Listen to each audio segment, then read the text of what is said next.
Injuries in any sport are unpredictable and will challenge an athlete both mentally and physically to an entirely different level. Whether you're a professional athlete, collegiate athlete, high school athlete, or if you play Pop Warner, one twist or turn in the wrong direction can change your career forever. Knee injuries especially are some of the hardest for athletes to come back from, no matter what sport you play. If you have a knee injury, it is to be taken very seriously. The three letters that no athlete wants to hear is ACL. What if I were to tell you that there was an athlete that before he even got to his junior season of high school, he already had 3 surgeries in just under 2 years on the same knee. And instead of quitting, just like so many would have done, he embraced all the pain, put his head down, and worked to get back on the field for his junior year. Pushed through all the mental and physical adversity it took. Played behind a senior starter. And then when he got his chance, he absolutely exploded onto the Massachusetts high school football scene. I am talking about 2023 running back Carson Browne from St. John's Prep in Danvers, Massachusetts. So what's up, guys? I'm Alex Agrella, and welcome back, or welcome to Recruiting Board. Today, we are going to tell the comeback story of Carson Browne, how he was able to overcome 3 knee surgeries, and when he got his chance to start, he seized every moment of it. One of the best stories in the 2021 football season and one of the best kept secrets in the entire state of Massachusetts. And you know Recruiting Board had to cover this tremendous comeback. So I got to hang out with Carson Browne for the day, got to go watch him work out, got to know his family as well, both his mom and his dad, great people. I want to thank y'all so much for being part of this video. Before we get into the story, guys, take a look right now for where we are at with subscribers. We are at 973. That is so close. We are 27 away from 1,000, guys. Please get me there this video. We have grinded so hard for the past few months. 1,000 subscribers is going to be huge for this channel. This is going to be an educational video on how you can come back from an injury and persevere and get better as an athlete. Show your support by liking the video and subscribing to the channel. Join the RB Army. We are taking content to an entirely new level here in New England. Nobody does it like Recruiting Board. I also want to take this time to shout out the 2 videographers that helped me with this. We got Ryan Saslaw. Follow him on Instagram here. He helped me film a lot of this. And then we got Brando Martinez, who also helped me film this as well. All in all, I had a lot of fun filming this video. Hands down, if you are a college coach out there and you need a playmaker on your team, look at Carson Browne. If you want me to tell your story, hit me up on Instagram or leave in the comments below a good story that I can cover here on Recruiting Board. I want to open my platform to anybody out there who feels like they have a story that my viewers can learn from. Just like Carson, this story is going to help a lot of you people out there because some people, when they get injured, they might think it's the end. And for this kid, it wasn't. He was able to power through it on so many different levels. Let's get into the Carson Browne comeback story here on Recruiting Board. We just rolled in to Peabody, Massachusetts, aka the home of Carson Browne. The homie Ryan on the cam. Oh, here he is. What's up, Carson? How you doing, Alex? How you doing, man? Good to see you. Thanks for having us, brother. Yeah, no problem. Hi, how are you? Good, I'm Alex. I'm Dina. Nice to meet you. Nice to meet you, too. Nice to meet you. Thank you for doing this. Yeah, absolutely. Hi. How you doing? I'm good. Can you give him a little house tour? Yeah. Yeah. All right, we're gonna head upstairs first. Nicely finished bathroom. Yeah. Here's my room. Just repainted it and everything, so yeah. That's where I am. So this is from youth football. We were playing Charlestown for the AYFL championship.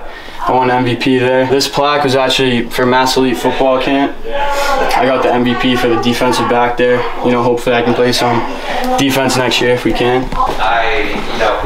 Kitchen space right here. And then the living area around here. The kitchen's beautiful, by the way. Nice fireplace, 2 cots. We did it probably. Got a bathroom this way. This is the big guy. And then here's my parents' room right here. We'll go downstairs to the lab. Nice flag here. No, this is kind of our hangout area, kind of the sports room. Got a bunch of memorabilia and stuff. We got a pool with clothes right now. But yeah, we chill out here a lot. Yeah, that's the house tour. Thank y'all so much again for doing this. Yep, thank you. Thank you for coming. Yeah, obviously I've told y'all what this is for Carson, but it's also an educational video for the public to know about injuries and how athletes can come back from it, like Carson did. For starters, let's talk, how'd you start playing football? I started in first grade, you know, playing for PB, Tanner's there. It's AYFL, so we were playing like Lynn, Swampscott, Beverly, some other teams around this area. We were pretty successful too. We had the AYFL championship sometimes against Charleston or Salem. You know, I played Jesse, James, bunch of those guys, so that was really fun. And what made you choose to go to prep? I went to all the shadow days and open houses at the prep. Everybody was really welcoming. They always talk about the brotherhood there. They're really just one big family. I got to meet a bunch of the upperclassmen and got their insight about what the prep was all about. I knew I wanted to play at a high level because I thought I had the skill set to do so. Prep's competing for state championships year after year, not just football, but all the other sports as well. As an athlete here, you know, we demand a lot. And you can probably hear that a lot from other people, but we truly do demand a lot. So if you play varsity football here, for example, you're lifting with us 2 or 3 times a week. It's before school, so you have to get up, you have your whole course load. School in itself is demanding academically. They learn quickly how to manage their time. They learn quickly how to take care of their bodies, how to make better decisions. We ask those kids to kind of live outside their comfort zone. We work out 6:30 in the morning. They'll do their workout, go to class, and then go to practice after. Even in season? Oh yeah. Dang. No. We work them.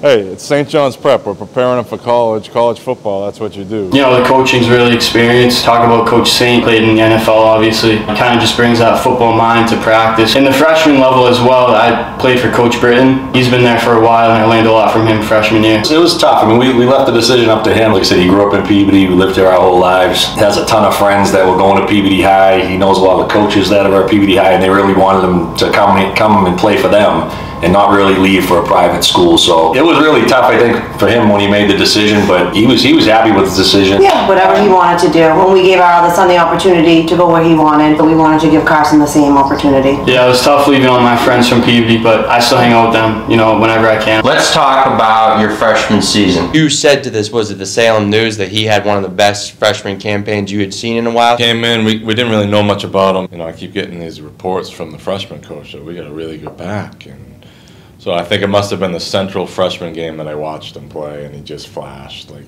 he could run, he was fast, he's legitimately fast, speedy back. I had around like 1,800 yards and over 20 touchdowns. As a freshman? Yeah. Oh, Jesus. It was a good season though. It was awesome. It was awesome to watch. We went 10-1. Our last loss was against X in Westwood. That was a tough one. I don't know if I agree with some of the calls that the refs made, but I knew I kind of had the skill set to play at the JV or varsity level. Great balance, he had great shiftiness, he was tough. Like, there were other indications, you're like, well, he's more than just a fast back, speed back. So we knew pretty early on that he was going to be a pretty good player for us. He was like that at Peabody Youth. He was always the starter. He was always the guy that got all the touchdowns. Right. Just watching him finally play at that level and what he went through to make the decision to go to the prep. And he didn't know any coaches at the prep. He didn't know any people at the prep. You know, if we went to Peabody High, we didn't know a lot of coaches there. We knew he was going to play probably varsity at Peabody High right away. At the prep, he was kind of taking a shot, like going there, not knowing what level he would play right away. You know, just seeing him perform the way he did, it just like validated everything for me and Dean. I remember saying to one game, I said, wow, look at this kid. He came out of Peabody, he wanted to go to the prep, and look what he's doing this year. And it just kind of proved like how well of a player we thought he was. It was just great to see it. I mean, the team was great, and like you said, he had a great year. To play a little defense too. I played both sides. I was playing safety. I don't know if you know, I made the FBU Mass Elite team. I played corner for them, so that was a great experience. I got to play against Dallas, Maryland Metro as well, playing against some kids in practice. So I really had fun playing DB for them, as well as freshman year, because that kind of gave me the opportunity to open that up. Take me through the play. Because, you know, take me through the play. That play, it was kind of weird because everything on the field just happened so fast. We were down by 7 against X. I caught a punt at around the 40-yard line, and I was running down the sideline. It was just one of those bad luck plays. It was late in the fourth quarter down at Zavarian, the last game of the freshman season. I was right at the end zone. and one of my teammates was blocking the defender to the right, and I made a cut left, and I was kind of indecisive, and he kind of shifted him the other way, so I made another cut right, and the left leg kind of just stuck and twisted, and then I tore my ACL and my meniscus in that play. So that was a tough one. Both in the same play? Both, yep. I've been playing since I was in first grade, and I've been taking big blows and big hits, and it really didn't compare. Like, the pain that I felt, I kind of just went into shock, and I kind of knew it was serious right away. The call from the head coach on the bus ride home that we think he tore his ACL, and it's like, he gets so far, and it's such a tough injury. I mean, you can recover from it now, like, 20, 30 years ago, it might be your career, and now guys bounce back, but it's just such a bad way for him to end such a great year, and you feel for the kid immediately. We were there. So it was rainy, it was cold.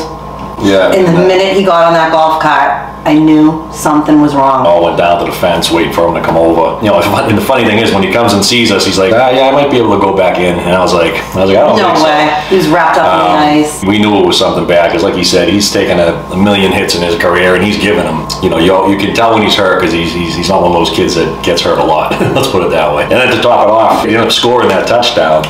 That was a touchdown? Yeah. Okay. It did get called back. I was in the end zone, saw the ref put up his two hands. I was excited too. I mean, I was in pain as well, but I got in, and I thought I scored, and then I saw the touchdown get taken away, and I wasn't really happy at all. Added like some insult to injury, if you want to, say that. He goes down. What's going through your minds, like, initially? Quite frankly, I was scared. I was like devastated, because it's going to affect a lot of things that were going to start coming up in his career, which is one reason he really went to the prep, was to play sports. He's a baseball player. He loves baseball. He plays basketball.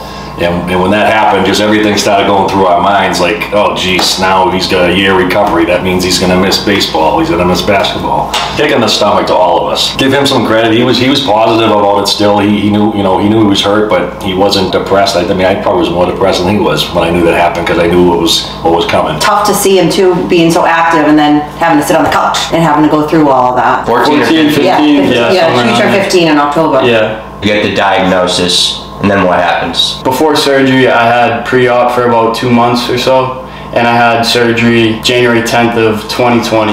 Actually, that was when the pandemic hit. I really couldn't get too many appointments during that time at PT, so I don't know if that was really a disadvantage for me, not being able to go into the facilities, but CPT in like 3 different phases. The first one's kind of just like to get your range of motion back and the straightening. You gotta ice a lot, it's still pretty swollen. A lot of time on the stationary bike just to get the blood moving and stuff. It kind of dials up. It's more about the strength training, building up the muscles surrounding it, the quads, hamstrings, glutes, to protect the knee. Then it intensifies even more, and it goes into agility and stability. Doing different stability workouts on exercise balls, and cutting, pivoting, ladder drills, different hurdle drills as well. But yeah, it's pretty long. That one was a year process. One of the hardest things I've ever done. It challenges your physical health and your mental health as well. You got to keep your mindset right. Just set your goals, and my goal was to play again on the field. Not just football, but also the other sports that I play as well. There is a level of waiting period, because we need to let the body kind of go through that healing process. And outwardly, they might present the ability to be able to do things, but inwardly we know that it's not 100% fully healed yet. So much of the recovery process at times is being patient, and as an athlete that can be one of the most difficult things. Which of the 3 phases was the most difficult? Definitely that first one. The range of motion, straightening, a lot of pain, because you kind of just come right out of surgery and you're trying to get that back, and it's pretty difficult physically as well as mentally. Yeah, there's on days, off days with that. You kind of feel like you're in pain most of the time. You can wake up, you'll be in pain. Sleep at night and you'll be in pain. Yeah, it was really tough. Like I said, the mindset thing is probably the most important. I knew that in my mind, if I put in the work at PT, in the summer, even when my friends are hanging out, I'll be in the gym working at it. With every injury, there's a framework to work within, right? So we have a pretty good understanding physiologically after an operation where they should be at, but everybody's a little bit different. Carson's a high responder. We found as we started to progress towards the summer, we were in a situation where we had to put the brakes on him a little bit, maybe more than he wanted us to, because he was responding so well to what we were having him do, but we knew physiologically wasn't quite at the point where we could just cut him loose completely. So we often found ourselves, while impressed with the stuff that he was doing, the feats he was having in the weight room, we knew that he still had some more room to go here. Certainly there's a mental component to every injury in the recovery process, and that so much is unseen in the public eye. You don't see all the work that goes on behind the scenes. And so working with Carson on a daily basis, you can appreciate that what a mental grind that is for him, and for him to actively make a decision every day to want to continue to progress in the right direction. That's truly what mental toughness is. What's it like watching him go through the rehab? For us, it was tough to see what he had to go through. I mean, he was probably on that couch over there. I mean, I don't know how many hours a day they had him on a leg machine that would just constantly bend your knee for, what was it, 25 minutes a day. You had to do it 3 times a day. We were hooking him up. Me and Dean would hook him up to the ice machine every night. The crutches, the brace, like someone holding his backpack. Yeah, and we made the decision to have the surgery at Boston Children's. It's one of the best hospitals in the country. So that also took a lot of time, heading into Boston every couple of weeks to see the surgeon, to get the knee checked on, looked at, all that stuff, going back to physical therapy, seeing him not be able to go out with his friends just to go play some pickup basketball while he's sitting on the couch, all braced up. I mean, it was tough. I mean, like I said, he did great with it, though. I mean, he kind of stayed positive the whole time. He even told us sometimes, hey, it's going to be okay. But looking at him, you want your son or any of your children to be hurt, and seeing him that way ends up hurting. Yeah, it hurts us, it makes us sad for sure. And then all the other stuff too, of wondering, is he ever going to be the same? I mean, it was a pretty bad injury, and we wanted the best for him. If he never played again, it would be what it is. But we, naturally, we were hoping he would stick with the process, do what the surgeon told him, do what the doctors told him, and that's really what he did. Yeah, I was lucky enough to have my friends, obviously my family, support me along the way. Coach Saint emailed me, week in, week out. I never had that bad of an injury, so I can't even speak from that angle of it. I just told him that we care about him a lot and that we have high hopes for him, and nothing's changed on our end. Like, we're gonna support him through all the the operations, anything he needs on his end from us, that we're going to be there for him. I check in with him regularly. I would check in via text, email. When I did see him in person, probably to the point where he's tired of me asking, but I wanted to know that we cared about him. Also my teammates checking on me, so I really couldn't have gone through it without these people, and I'm really grateful for them. What's it like playing for Coach Saint? Yeah, it's great. Like I said, he brings a football mind to practice every day. Obviously, he played in the NFL, but he gets us pumped for the games. He really just wants to see us succeed. I'm in the track season right now. He's been in the weight room a ton. He doesn't really just cheer on the guys playing football, but also the track guys as well. So I think he really just wants to see the whole prep community just strive for greatness. He said before there's no one else that he'd rather play for. We're really happy with the decision he made to go up there, and we're just pumped that he finally kind of got a chance and to play for someone like Saint, who's had so much experience and brought so many titles up to the prep. You've answered this. So rehab process, it was like a year long for the first one. Yeah, so that was about a year. I played that weird fall season, strength conditioning and skills and drills for football, and then winter season came along and I made the prep basketball team. And one day at practice, I went up for a layup and I just landed awkwardly on that same leg. I went to get it checked out and I tore my meniscus for a second time. That was another devastating call too, because he doesn't call us much on the phone, and to get a call at it was around 4:30. We knew he was at practice, and he doesn't call us. It hit us like a ton of bricks. Like, I can't believe this happened to this kid again. I remember picking you up because you weren't driving yet. Yeah, we were shocked. And I said, what happened? And he said, I just got hurt at basketball. I landed wrong. We knew that too. Like once that happened, it was the same thing. He couldn't play baseball again even. Like I said, so he's been to the prep already. He's going to be a senior next year. He hasn't been able to play baseball in one season. What was going to happen again? Like what he had to go through again to come back? That's like an 8-week process, the meniscus. So I had surgery late January. Which was about a year. 2021. So about a year and a half after that first one. Yeah. All that work, all that effort to come back. Another travesty act. Like I'll be in pain again, sitting on the couch, icing my knee on the stationary bike, going to appointments again. That was tough. It was probably one of the hardest things I've ever done because I really had to work hard, and I was going through all that pain, and ultimately I got through it. Throughout that year recovery, I still kind of felt like something was a little off.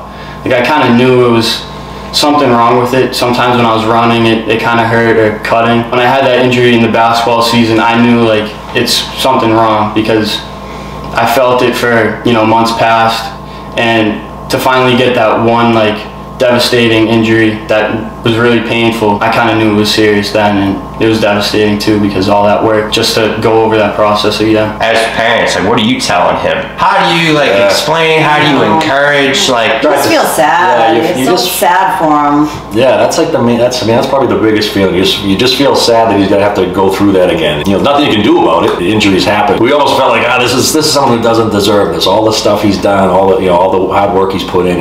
How did it happen to this kid again? We said the same thing. You know, hey, you gotta just stay positive. Let's go through it again and come back. And, you know, he used to say to me too, I'd be like, oh geez, you're gonna miss football.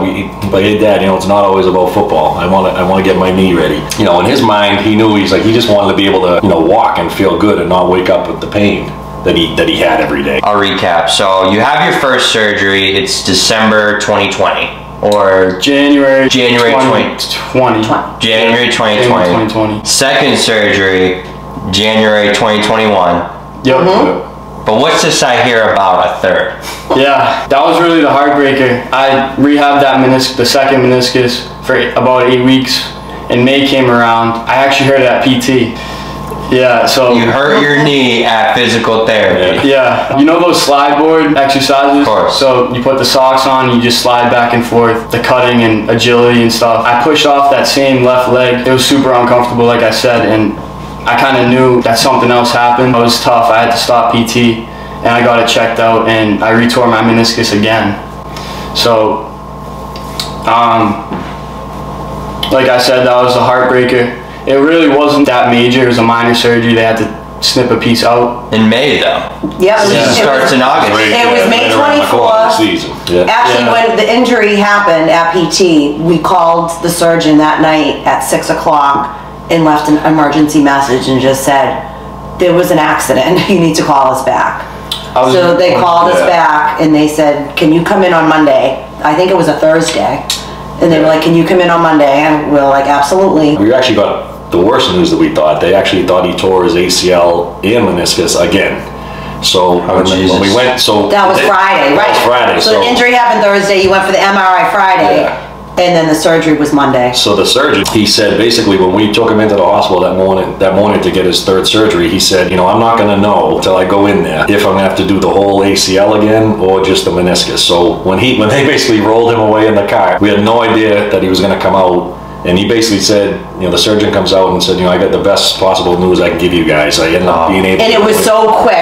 We thought we were going to sit there for hours, and then the minute we saw him walk out of that room, we knew it had to have been good news because it was it was much quicker than the first two surgeries. Yeah, and what they decided to do instead of trying to repair it, they basically just said we're going to go in and we're going to trim the meniscus. Like I think they took about 1/4 of an inch off, which is okay for a kid his age because they said they still have enough cushion there to kind of absorb the running and the hits and everything like that. But it still was a little bit of a recovery, but not as much as if he did tear the ACL again, it would have been another whole year process. It was like probably the first good news we've got from the doctors since for 2 years. For 2 years. That was in May, so I was ready to play football in September.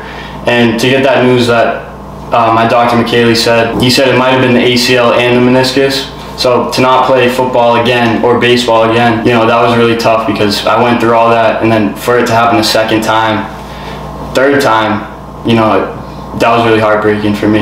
And how did that, you know, weigh on you mentally? Because Bill, he even said, he goes, I noticed it that third time. Thanks to Coach McSheffrey too. You know, he helped me along the summer, and you know, even in the spring with that third injury, he helped me rehab it as well at the prep, doing workouts with strength and conditioning staff. Well, I mean, we have full-time strength and conditioning staff. Bill McSheffrey and Anna Taco, they run it for us.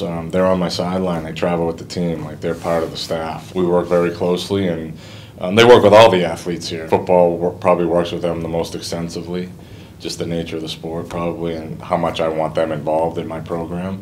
So Carson was able to use our facility and work with them and come up with programs and, you know, talk with his physical therapist, the doctors, what they want done here. It's just another aspect of St. John's that like you can't really get that other places, and speaks well of the school, speaks well of the program, but also of the kid that he would use all his resources and pool them all and to try and get back to doing what he wanted to do, which is play football. Mine and Carson's relationship is built on trust. He trusts that we're going to put him in the best possible position to be successful, and I trust that he's going to do the work. And it didn't start out that way. We had to earn it, both of us. We've learned a great deal about each other, and we've learned a great deal about his resilience, his mental toughness. It's not easy for a professional athlete, let alone a high school aged kid, to go through something like that. Right. It's truly a testament to the type of kid he is. Maybe the best thing I could say about Carson is he shows up every day with a smile on his face. And you ask any coach that's ever worked with him, I bet you they say the same thing. He's one of the first kids that says hi to you when he walks in through that door. And he's always dapping up myself and the rest of our staff and saying thank you when he leaves.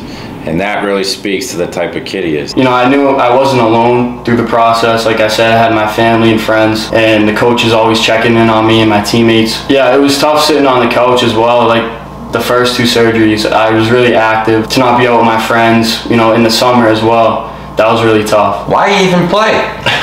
Seriously, why even play? 3 knee surgeries now, 16 years old. Why did you play? I put in the work at PT and I felt right. Like I was ready to go in September. Felt pretty good to play. To put in that work and finally get my moment. That was probably the best feeling in the world, to actually go out there with my teammates, practice for a season, also play some games. I had a great time this year, and probably a season that I won't forget. The unbelievable thing about Carson was like, you have this devastating injury and you're 14, 15 years old, and a lot of kids would be like, just throwing it, I can't do this. I'm sure he had very difficult days, but he never let on that it was like too much for him. And he just kind of like, yep, this is what I'm dealing with right now, but I'm just going to work through it, and I'm going to get through it and then come out the other end. And it was so impressive to see a kid at that age, that young, be able to handle it. He is so strong, and he's so determined, and he gives 110%. If he was comfortable, I was comfortable with it.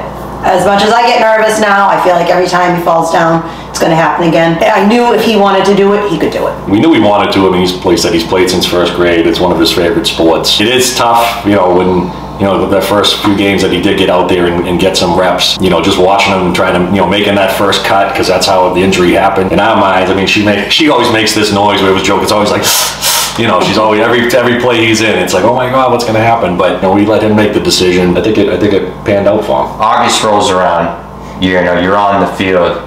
What's it like to be back on the field practicing after not playing for 2 years? A little rusty. I was able to practice against those guys, Jesse, Matt Mitchell, running the ball, taking hits in the summer. The summer was tough practices, double sessions. After that first hit in practice, I kind of just felt more confident.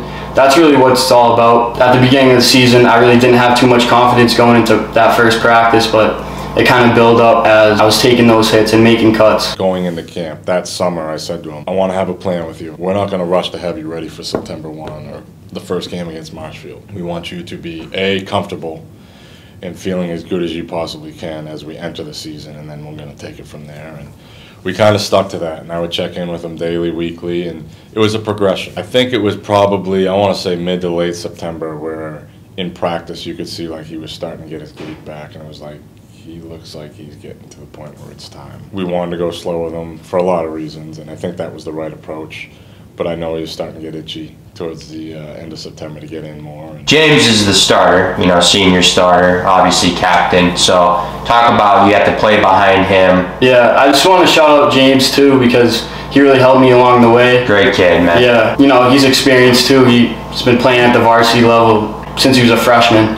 So I got his insight on what it was like at the prep to play for Coach Sane and Coach Uva, the running backs coach. It was tough because all my life I've been the starter, whether it was basketball or baseball or football. It was really tough watching them as well, because I was kind of on the sidelines just waiting for my chance. Coach gave me the opportunity to play, and I was really happy about that. Yeah, I was there at the CM game that's why I personally was introduced to you too, because I remember you get your first few carries and I'm like, who is that? Yeah, it was great. I thought I had a really good game. The line played great. I feel like my main focus that game was just to prove myself as well, absorbing that contact, diving for first downs like that. one play that I remember a lot. I remember that play. Yeah. I remember that play. The next game. Before we talk about the game, St. Pierre tells you you're starting. What's that like? I was really practicing all week. Like, I was the #1 guy. I was anxious leading up to the game, and at warm-ups, coach kind of just pulled me aside and said, I know we've been trying to go slow with you, but you need to get in the phone booth and Superman needs to come out now because it's time. And he just had the big smile. Like, he was like, he knew it was time. And I said, I'm going to use you now. And I think he went for like 28 carries for like 280. I was ready. Yeah, him coming up to me, I really appreciate him for giving me that opportunity, get my moment and shine. And yeah, definitely a game I won't forget. So you guys are there. You guys didn't know he was going to start prior? No. No. We had talked to him like all week, and he had told us, you know, hey, I've been getting a lot of first team reps. So I said, well, what do you think? Have they said anything yet? He's like, no, I don't know yet. You know, we go to the game. You know, my dad's there. Her father comes, and really even up until that point, until he ran on the field to take that first snap, we had no idea he was starting. For me to see that. Man, that was the best feeling for me to see. Again, just to go back to everything, like, he finally got his chance. I mean, we have a ton of friends in Peabody, a ton of friends everywhere that used to be like, hey, you know, how's Carson doing? I don't see him playing. What's going on? Again, it just, like, validated everything. Like, you know, and the game he had was unreal. Yeah, we were down by 14, BC High. They actually haven't won a game that season, and we didn't want to be that first win on the column. And you know, he was picking up like 20, 30 yards here, 15 yards. But you really, during the game watching it, you're so happy for him. Like, you really didn't realize how many yards he had at the time. Like she said, like Colby says, he's at like 250 yards. And I was And like, we didn't know that. I was like, wow. We just knew he was having a great game. Yeah. Just so proud of him, so happy. Yeah. I didn't even realize how many carries or yards he had. The Salem News was there, Phil Stacy, and he kind of came towards me the end of the third, and we had it kind of under control. He goes, do you know that Carson he's approaching 30 carries, about 270 yards? I go, oh my God, I got to get him out of this game. It was rewarding as a coach to just see a kid's hard work and just see it on display, and like it was such a great game. Like, he had such an unbelievable game. Physical runs where maybe he made it more than was really there, and that type of stuff. Moving the pile, big runs on third down to move the chains. Like, it was stuff like that, and it was just like, wow, this kid, good for him. Like, that's what you felt like, good for him. What's that like in that moment? Like, are you worried the knee's gonna act up? I really didn't think about it that much because I feel like I put it behind me. I know it's there, but you know, I don't think about it, and I kind of just let the game take over. And that moment was just incredible for me. You know, I was waiting for my chance all season. I haven't really played that first half of the season. I was only on special teams, but to finally get out there with my teammates and my coaches as well, it was just a great feeling, probably one of the best in the world. When I was getting off the field, you know, coach gave me a huge hug. He was like, oh, you're at almost 300 yards right now. You played a great game. I will never forget the support that he gave me. We've invested so much time in our students, and especially a kid like him going through that process. So for him to see the success that he had early on, right when he got into the game, I mean, it's emotional for everybody. I remember giving him a big hug when he came to the sideline. You're just proud of a kid like that. I joked after the game that the secret was out. Perhaps best kept secret was Carson Browne, and because we knew what kind of kid he was, but we knew what kind of athlete he was, and I'm not so sure it's a secret anymore. You know, it's really important, like the mindset that I said. I'm not sure it's different with other people, but I really feel like even lingering injuries,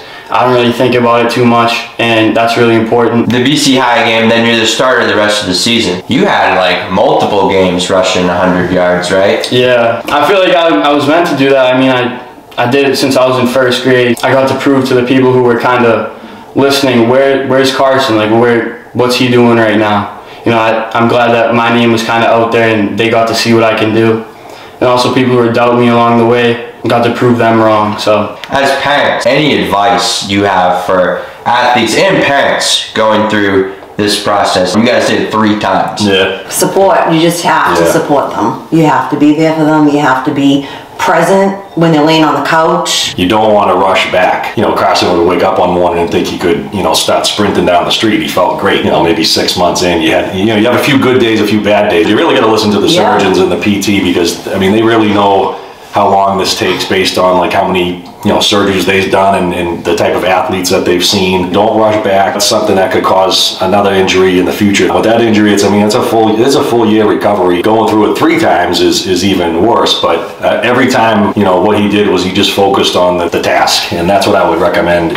Any parents, just stay positive with your kids if it happens. Quite frankly, if they do everything that the surgeon and the PT people are asking them to do, I think they can bounce back just like he did. Like you said, there's going to be on days, off days. You're going to wake up at night in pain. Wake up in the morning, you're going to feel it. So it's kind of like a constant reminder in your head. I would say to other kids watching, be comfortable like being uncomfortable, because like I said, you're going to be in pain during the PT process. Put it in my rear view. Didn't really think about it too much on the field, and I was able to perform. Tell me some stories about him outside of football. What should the public know about Carson? He was crazy. Even my neighbor yesterday said, I remember him 3 years old riding that bike. He got on a 2-wheel bike and just flew. Oh, I have a funny story too. When my dad used to come over, every time he left, you would always say, Papa, I'm gonna go chase you. So my dad got in the car, took off down Dexter Street, and there goes Carson, running up the street at 5 years old. And everyone would say like how fast he is. He was always so fast, and he'd be like flying up the street chasing the car. But yeah, and then it's funny too. We have a pool back there too. When he was little, just all little things that he does. But he basically was up on the deck. We were with him too. He fell into the pool and started swimming. Yeah. Like never taught him. He was like, I don't know how old he was. No, he was 18 months old. He had his swimmies on. Yeah. And he just jumped in the pool. He was the daredevil. He was always the daredevil. Yeah. He's an awesome kid. His grades are amazing. He puts in 110% at everything he does. Him and his friend were the 2 kids from Peabody, now out of 500 8th graders, to represent Peabody Project 351. It was like a community about giving back. They did Cradles to Crayons. They did a lot of volunteer work. Mm-hmm. So among everything else that he did and he was involved in with sports, he took time out of his schedule to go into Boston and volunteer and work with the community. Things like that is what makes me proud. I know he's great at sports, but he's a great kid, a great student, and he gives back. Probably one of the most humble kid you'll ever meet too. I mean, sometimes to the point where I'm like, man, don't you get excited about that game? He'll come home after a great game, and I mean, he'll just say how well the team played. Never hear him. He had a couple games where he had like multiple touchdowns, and he was going through his whole career, but he'd come home in the car ride and just be like nothing ever happened. A lot of people that we know constantly say that about him. I mean, he's not very boastful. He's not like the loudest kid on the field, but he is a leader. We're gonna move aside from the injury related stuff, and this is more of the fun stuff about Carson. We're gonna get to know Carson as a person. We're gonna get to know his personal goals, some of his stuff about his college recruiting, what he wants to accomplish. Now we transition to our food section of the video.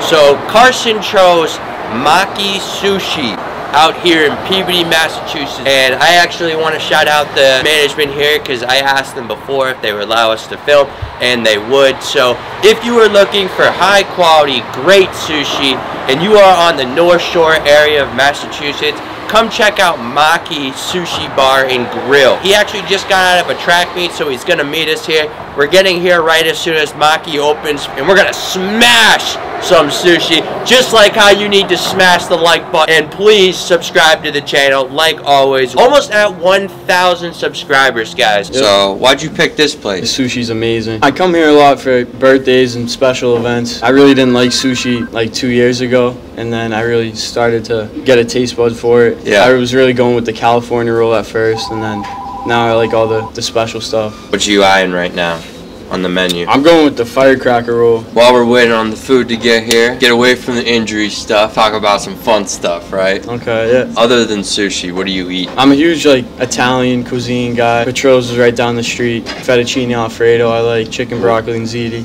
Oh, heck all yeah. that stuff. Roast beef as well, being in the North Shore. Where are you going? Land and Sea. Land and Sea? Land and Sea. Okay, I've never been there. It's close to here, actually, probably like 5 minutes away. You ever been to Nick's? Yeah, I've been to Nick's too. They have a good one. I don't know, I still like Land and Sea. People have their own opinions. We're gonna pretend like you didn't just shade Nick's like that in front of me. You got a brother, huh? I do, yeah. Well, how close are you guys? We're really close. He's in North Carolina right now. in school. FaceTimes, messages. It's good to talk to him sometimes when I get the chance, and he comes up for vacations and all that. So did he go to prep? No, he didn't. He went to Bishop Fenwick. Your plans for college, like where you want to go, like what you want to study. We really just started on the research process. I started sending out letters to kind of almost like all the schools that I was interested in right now, with all the huddle and all that, but just starting right now and researching. And what do you want to study? What do I study? Probably somewhere in the business or medical field.